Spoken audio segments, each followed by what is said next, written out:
Klimat obunachilari, kuzatuvchilar uchun bugun biz rakvina uchun qo'yiladigan Nova kompaniyasining 1209 sifonni qanday uстановка qilishini ko'rib chiqamiz.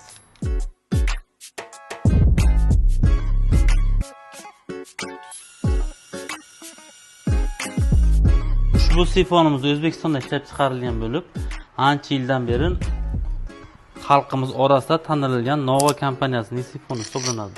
Salnik bo'ladi, salnik qismi pastdan qo'yiladi, nerjevikasi bo'lsa ustidan qo'yiladi.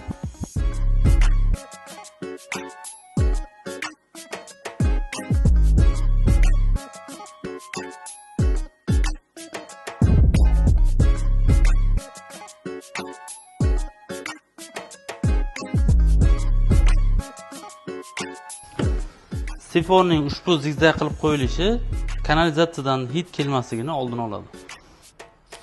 Sifonimizdan o'rnatib qo'ydik. Shunga o'xshash yana nima narsalarni uстановка qilishni video qilib olib berishimizni xohlaysizlar? Shu haqida kommentariy yozib qo'ying. Shu oddiy sifon uстановкасы uchun ham ba'zida odamlar usta chaqirishadi, lekin buni aslida uyda o'zimiz qo'limiz bilan qilsak ham bo'ladi. Bizni kuzatishda davom eting. Klimat biz bilan yanada qulayroq.